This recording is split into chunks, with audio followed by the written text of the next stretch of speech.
Thank you everyone for coming to our meeting to discuss our students' individual learning plans. Today I will kick us off with Sam. He's a 17-year-old boy with Down syndrome who attends our school, Concord Specialist School.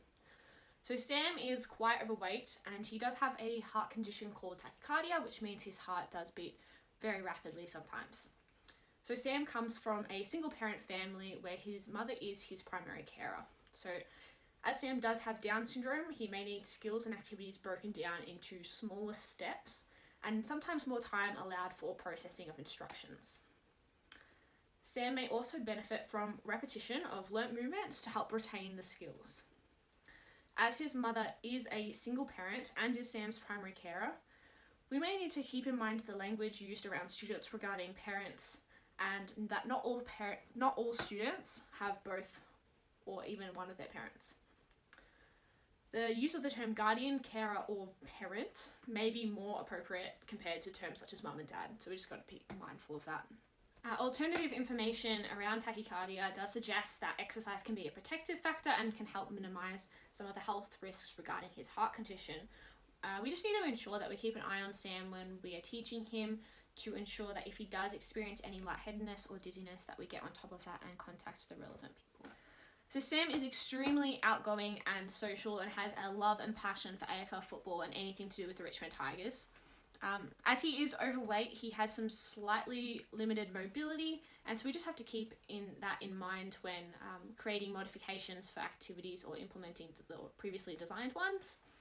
So Sam is sometimes hard to motivate in PE, but he can be encouraged to participate if you mention anything about football or the Tigers. Another way we can aim to motivate Sam is through the use of a now and then schedule so he can anticipate and look forward to any upcoming activities. Sam is still working towards participating and engaging in physical activities that develop health and skill-related fitness components. So creating and monitoring personal fitness plans as well. So when engaging Sam in these activities, we want to try and implement ones that he can also use at home with his mum. And we want to try and have the main emphasis on this so that he can do these activities outside of school. Alright, so the activities that I incorporated into this lesson plan are ones that I look to engage Sam and the rest of the class through their love for Richmond and AFL football. So as we know, it's important to check in with our students to help monitor their well-being. I've implemented an entry activity into this lesson so that students can express their feelings in a safe environment while allowing us as teachers to determine if students may need extra encouragement through the lessons or even modifications for that day. So this activity also provides an opportunity for students to develop social skills such as listening, turn-taking, being empathetic, and responding to how others are feeling. The warm-up that I have implemented in today's lesson aims to motivate students through the implementation of technology and through their love for football with the Richmond Tigers warm-up video. Right, so the warm-up aims to get students moving in a way that prepares them for the upcoming activities, and these movements are ones that can easily be replicated at home without the use of equipment. So in this activity, I've also encouraged students to participate by adding their own input about activities or movements that they have completed either outside of school or that they have seen other people complete as a warm-up. So this aims to engage students in ways that are not only physical.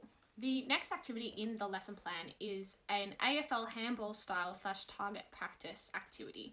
So it aims to develop skills in students that they can use for lifelong participation in sport. This could include participating in the mainstream way that AFL football does outside of school. Activities in this lesson were also designed so that if a student cannot physically complete a handball movement due to limited mobility, they can instead complete a two-handed underarm throw movement.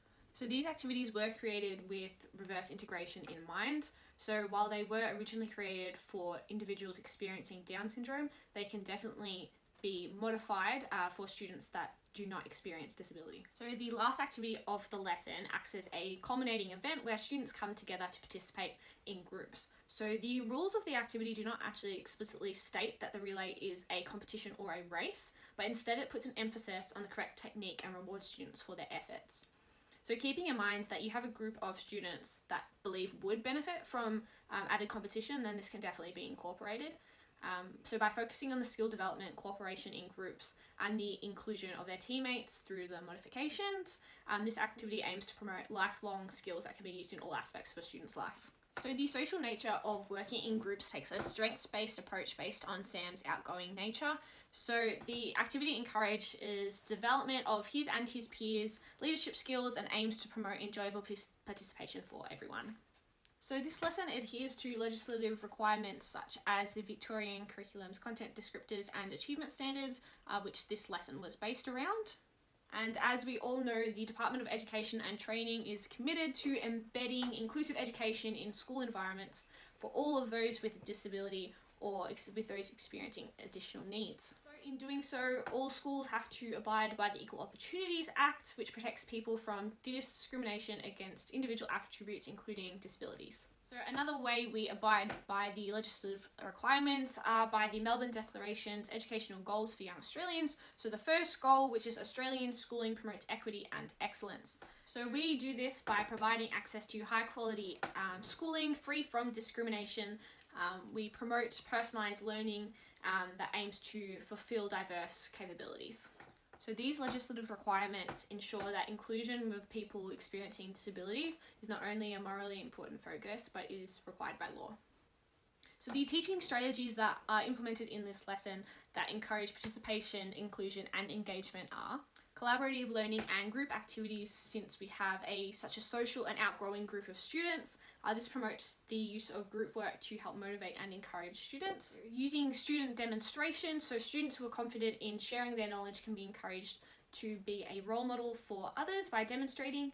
So we need to ensure that the teacher also demonstrates for clarification of the movement. Students can also benefit from student demonstration if they are lacking confidence as a group, as seeing our peer do this is more motivating and allows students to gain more confidence than seeing a teacher perform it. So using visual cues, either movement or activity cards, so that students have a visual reminder of how to perform the activity. So incorporating student input into the activity to increase learning autonomy. Using clear, short sentences, ensuring not to talk too quickly and have clear communication, and also allowing students appropriate time to process instructions. Setting high but attainable goals for students to encourage them to rise to a challenge. Using exaggerated facial expressions when giving feedback to students and ensuring that feedback is delivered in a feedback sandwich, so ensuring that constructive feedback is delivered between two positives. Differentiating my activities in the lesson that allows students to have autonomy in their learning and promotes inclusion and participation by giving students a challenge by choice option. So students may choose their own difficulty level and challenge themselves when they feel ready. Ensuring that there is a high proportion of on-task time to maximise the learning potential of students in the short time that they do have in PE. Checking in with students through the entry ticket to ensure whether they need additional support throughout the lesson. Again, giving students their own autonomy of learning by allowing them to identify their own skill level. So it allows them to group themselves with students of similar skill levels so that they can have shared goals in terms of their own development. And lastly, having less of a focus on competition and more rewarding students for their efforts and participation in the lesson. So this lesson will benefit the student as I've provided meaningful choice into the activities, which gives the students their own autonomy to their learning and also provides them with meaningful learning opportunities through challenging tasks, which aims to increase student engagement and enjoyment through the lesson. So students may also benefit through the inclusion in a mainstream sport. So by modifying and adapting the activity to maximise the skill development, in this case the handball, can assist students in participating in the mainstream sport with their peers outside of school. Also, by participating in sport and particularly group work activities, a sense of community can often be established which meets their belonging needs. So students will not only benefit from the skill development in the lesson, but also by learning movements that they can do at home to improve their health-related fitness. So challenges that Sam may face in the school environment if that teachers talk too quickly and do not allow processing time between instructions or information, that he may have difficulty understanding what you're saying. He also may be confused by ambiguous facial expressions. So if you have, for example, an excited face, but the things that you're saying aren't exciting, he may be confused by that. And he may also have difficulty when repeating activities if he has not had the time for the repetition of the skill and that consolidation. So the following is a short video of the handball practice activity that you can implement in your lesson.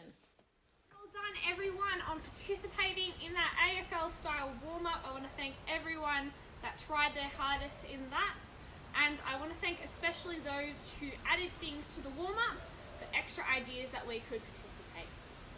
Alright, so what we're going to do now is we're going to be doing a handball practice. So we're going to practice hitting a handball to a target. That is also a movement that they use in AFL football. So we're going to be practicing that. And then as an alternative movement, so a different movement, we're going to be practicing a two-handed underarm throw to a target as well. Okay, I'm going to demonstrate the handball movement just now. I know, Sam, especially, you love the AFL Tigers, so I have a photo right here of the Richmond Tigers performing handball movement. So we are going to be doing that movement today. It is very important when we do a handball that our fist has this movement like this. Like that, we want to make a squiggle in here, just like that. Can everyone please show me that before I demonstrate? Thank you very much. All right, I will demonstrate the handball to you now. So I'm going to pick up my red Sharon football. I'm going to stand on the dot, facing sideways. I am right-handed, so my left leg is going to face the target first. I'm going to hold the red Sharon football in my left hand for balance. I'm going to make that squiggle fist, like I showed you before, and relax our punching arm. So now that our football is balanced on our hand, we are going to swing through and catch our fist with our other hand. So swing through and catch our fist, just like that. I'll do it one more time. Swing through, just like that. Alright, can I please ask for someone to volunteer? Thank you, Sam. I knew you'd want to do this one. Alright, let's do it. Alright, thank you, Sam, for demonstrating. So we're going to pick up ball, stand side onto our target. If you're right-handed, you want your left foot first, gripping with your left hand. Get your squiggle in your fist, relax your arm, and that's alright. We can try again. So when you try again, Sam, you just need to make sure that you are catching your fist. Yes, just like that. Alright, off you go. Side on, relaxed, fist with your thumb wrapped around, and hey, well done. Awesome, can we please give Sam a round of applause for demonstrating that handball? Brilliant job. I love how you adjusted to the feedback when you were over there, and you made sure that you followed through and you catch your fist with your hands. That was an excellent job, well done. Alright, can I please have a volunteer to demonstrate the two-handed underarm throw? Sarah, thank you for volunteering. Alright, let's do this one as well. Alright, yes, well done, Sarah. Pick a ball. We're going to stand facing our target with our feet just slightly wider, shoulder width apart. Bend our knees, two hands, and release. Well done. Give her a round of applause as well. Alright, everyone. So now that you have all seen a handball movement and a two-handed underarm throw, we have stations set up around the gym, around the outside. Some are longer distances. So what you can do to make it harder is you can go to one station that has a longer distance polydot like this. And you can make it harder for yourself by going to a station that is a longer distance, or if you want to practice just doing the movements, you're not looking for a challenge right now, you can move to one of the closer targets just to practice the movement. Okay, so what I would like you to do is find a target around the gym, and when I say go, you can begin practicing that activity. Now, one of the safety concerns is that when you are doing your handballing and your two-hand underarm throw at the stations, we need to make sure that we are not